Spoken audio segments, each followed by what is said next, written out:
Hey, Archie, with an opportunity as good as a health savings account, is there any way to screw it up? Well, Rob, I'm glad you asked because there's a couple. I'm Archie Hoxton. And I'm Rob Hoxton. And this is Last Paycheck, weekly wisdom to help you retire and stay that way. Welcome back to the Last Paycheck Podcast. We're your hosts, Archie Hoxton and Rob Hoxton. And today we're going to talk about one of our favorite accounts, the health savings account. Love them. Yeah, they're great. They're probably the best account available as far as tax benefits go. And we did an episode on HSAs maybe a few months ago, last year, just highlighting all the great benefits of them. But, we thought it might also make sense to point out some of the pitfalls, common mistakes, drawbacks that we often see and hear about, just so that you can avoid them if you decide to open an HSA. So HSA, health savings account, not to be confused with FSA, which stands for Flexible Spending Account. Yeah, so the big differences, we'll touch on those. Yeah. I love these because it's really the only free lunch. It's triple tax-free, tax deductible when the money goes in, gross tax deferred if you invest it. A lot of people don't end up investing it. And then you can pull from it for qualified expenses, medical expenses, and things that don't seem like they're completely medical expenses without paying taxes. So it's really is the only free lunch. And you know what? I don't like to miss any free lunches. Yeah, no, me neither. So it is. And we normally don't say that very much because really the saying, there's no free lunch. But when you have an opportunity to avoid taxes on the front end, grow something tax-free, and pull it out tax-free on the back end, it's an opportunity that shouldn't be taken lightly. And who knows, we may not always have this available. Right now, it is the law allows for such a huge tax benefit. There are limitations, and there are plenty of rules. There are a lot of ways you can screw this up. Right. Which you want to try to avoid, of course. Because, of course, the IRS doesn't suffer fools, so to speak. If you screw it up, you're gonna pay. Right. So this is a good one to pay attention to. So let's run through, before we dive into the pitfalls, let's kind of go back through the features and rules, and then we'll look at pitfalls. So you already mentioned qualified medical expenses. It's important to know what these are if you have one and you plan to use it. So any funds that are pulled from the HSA and used on qualified medical expenses are not treated as a taxable withdrawal. Right? You get the tax deduction when you make the contribution, and you get tax-free growth while it's in there, which it can be in there for your entire life. I mean, you're never required to make a withdrawal unless you contribute more than the maximum allowable contribution. And those qualified medical expenses can be, your deductible, your copay, your doctor visit charge. It can be prescriptions. It can be eyeglasses. Yeah. Dental, if you don't have dental coverage, you can use it for all of these things. You can't use it to pay your premium for long-term care or anything like that, but you can use it for a lot of things that don't seem immediately like health costs, direct health costs. Right.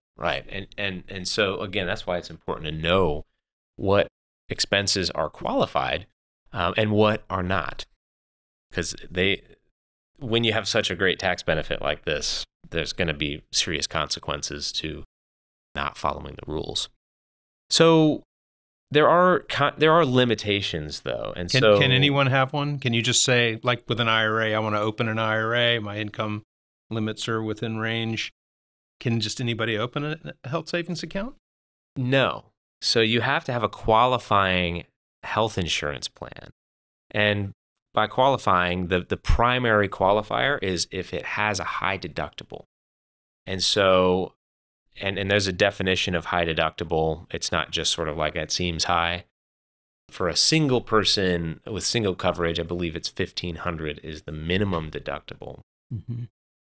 But many plans are much higher than that. So that's one feature. It's got to be a high deductible.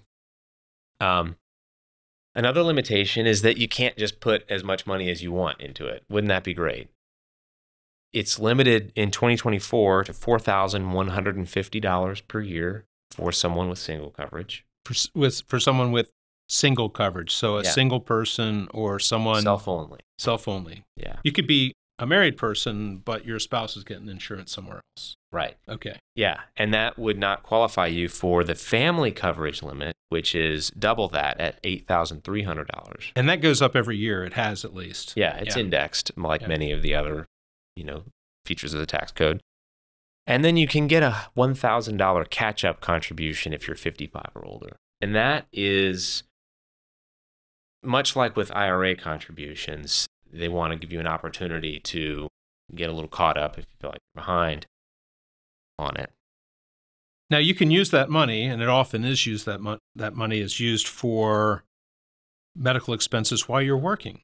Right? So, if you have a high deductible insurance program, maybe through work or even individually, but through work, and then you go and have to have your appendix taken out. Well, let's say you've got $1,000 worth of expenses. You can take from the HSA to pay that $1,000 worth of expenses. The money comes out of your account. It's gone forever, but you covered that cost from that benefit. Where the real power, paid tax on those dollars. You never paid tax on those dollars. That's right.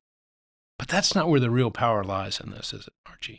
No, definitely not. I mean, that's still a potent tax benefit, but the real potent tax benefit comes way down the road when you've invested the funds in the HSA and you've let them grow for years. So when you say invested, are you saying that you can take the money that's in your health savings account? It doesn't just have to be in interest-bearing funds. You can take that and invest in a mutual fund? Oh, yeah. Mm-hmm. Oh, do tell. Yep. So most HSAs will have an investment platform in the HSA that allows you to purchase. Most often it's mutual funds, but you'll also see index funds. You'll see exchange traded funds. You'll see sometimes even individual stocks and just a whole brokerage platform. It depends on the HSA provider. And often what you'll find is that if you have a qualifying healthcare plan, it will have a preferred HSA provider that they'll connect with. And then, they'll do things like you could have auto pay for copays. If you have a claim that goes through, it's automatically paid from your HSA. So there's some features with going with the provider preferred HSA provider. Although, again, with those features, you're still missing out on this benefit that we're talking about, which is where you've let this thing ride and grow and you've invested it over the course of a lifetime. And instead of using it to pay your deductibles and coinsurance, you're actually writing a check for that out of your cash flow. So you have to have the means, cash flow wise, to be able to do that. Right. You're just allowing the money, once it goes into the HSA, to remain there and grow tax free. Yes. Yeah. Until you're retired. And then two things happen. When you turn 65, you can withdraw from the HSA and spend it on a non-qualifying expense and not pay a penalty, right? You just pay taxes. Because if you use money for a non-qualifying expense from an HSA before age 65, there's a 20% penalty on top of the taxes. So it's not to say that once the money goes into an HSA, you can't take it out unless you use it for healthcare. You can take it out once you're retired and old enough. You just have to pay taxes. Yeah.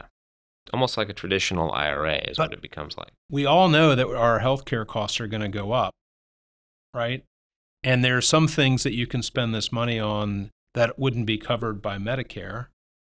Mm-hmm. So why not use that money then, not pay any taxes, not pay any penalties, have benefited from years of tax-deferred investment growth. Wow. Yeah, that is the way to use it. But there are ways to use it improperly. And there are problems that can arise along the way. And so some of these problems are, for example, one of the more common problems is over-contributing. I can see why someone might want to. Yeah. Like, here's a scenario. I encountered this not long ago. So my wife had her own coverage, and I had high deductible coverage with an HSA. I may have reasonably assumed that, well, I have a family. I've got a wife and a daughter, so I can make the family contribution, $8,300. However, I only had coverage for myself. So what would have happened is $4,150 would have been a viable contribution. The other $4,150 would have been an excess contribution, and I would have paid taxes on any earnings and a 6% penalty on that. So you really don't want to do that. That's one of the pitfalls. Yeah. Mm-hmm. Got to avoid that. Need to know what your contribution limits are. And it's not enough to say that. Well, let me ask you a question. If you have a married couple with no kids, both covered, that gets the family limit amount, right? Mm-hmm. If you have a single parent and a child or children, if they're all insured on a high deductible plan, that would get the family coverage. Right. But if you, like you were saying, if you are a family that has one employer that only pays for the employee's insurance, so you only get the employee covered, and then the other spouse has their own coverage, and they have a traditional indemnity plan that is not high deductible, you can only take the single limit, which is the lower limit. Right. Okay. Yeah, my wife and daughter were covered under her employer insurance plan, which was not high deductible. I was covered under mine, which was high deductible. Therefore, I was only eligible for the single coverage, $4,150. Now, if you discover that, you can pull that money back out, no harm, no foul, before the end of the year. Yeah. You just have to be on it. Yeah. You also have to be aware of what expenses qualify, because if you use it on a non-qualifying expense, 20% penalty. So there are some financial pitfalls there. So if I take money out of my HSA and use it on a new set of golf clubs because that's part of my exercise regimen, 20% penalty. Yes. Gotcha. Mm-hmm. Plus taxes. Plus taxes. Yeah, on any, plus taxes. Yep. Here's another one, and this is actually not just an HSA pitfall. This is a pitfall for all kinds of accounts that you would buy investments in. And it's not buying investments. So if you want to get the benefits of tax-free growth, not just tax-free on the front end and then tax-free on the withdrawal, you have to invest the money. You have to go in and buy investments, right? It's not on its own an investment account or an investment, just like a Roth IRA or a traditional IRA. You can't just put the money in there. You have to buy something in order for it to grow. I see that all the time, and that's a really common pitfall. But here, with the amazing tax benefits of it, if you're not planning on using it immediately on your upcoming medical expenses, investing it and letting it grow, or forgetting to do that, or not knowing that you need to do that, that's a pretty big pitfall that you want to avoid. It's a lot of tax-free dollars. Huge opportunity lost. Yeah. 20 years later, you have just about as much as you put in. Right. That would be a bummer. Yeah, it would be. So don't find that out when it's too late. How about touch a little bit on the FSA, the flexible spending account? That's sounds similar, and it can be used for health-related type stuff, but it's a completely different animal. Yeah, it is. Because it's got the acronym is close, but it's flexible spending account versus health savings account. Now, the flexible spending account is often a benefit offered through certain health insurance plans, and you can use that money on expenses. I often see people who buy a lot of contacts or glasses will have an FSA. The thing about an FSA is that it's a use it or lose it, so you need to spend it by the end of the year. You want to get the benefit. There's no investment component to it. No investment. Right. It's just, here's some money that you can use on qualifying expenses. You got to use it before the end of the year or you lose it. Because it's one of the benefits that you're paying for as a part of this plan. However, you don't want to mix that up with the HSA, because HSA is not use it or lose it. HSA is, you don't have to use it. You can let it grow. And that's where the power is. Yeah. So it's a very different, completely different health insurance feature that's important to know. So if you find yourself, I got to spend this $1,000 in my HSA, don't feel like you need to. Yep. There's opportunities for it to grow. So Archie, who can people talk to? They can talk to their employer. Yep. They can talk to their advisor if they have one. They can talk to us. Consider using the HSA. It's really the only free lunch out there. Yeah. And another person to talk to might be your health insurance provider as well, or companies that offer HSAs, because again, there are other pitfalls that we haven't had time to cover. Investment account fees, that's another one. So you also talk to those people, your HSA provider and the account custodian. Well, that's about all we had time for today. So if you like this, remember to like and subscribe. Leave us a comment with your thoughts or any questions, maybe a future episode topic, and share with your family and friends, and we'll hope to see you next time. You've been watching Last Paycheck, weekly wisdom to help you retire and stay that way.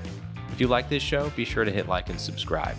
Last Paycheck is available anywhere you get your podcasts.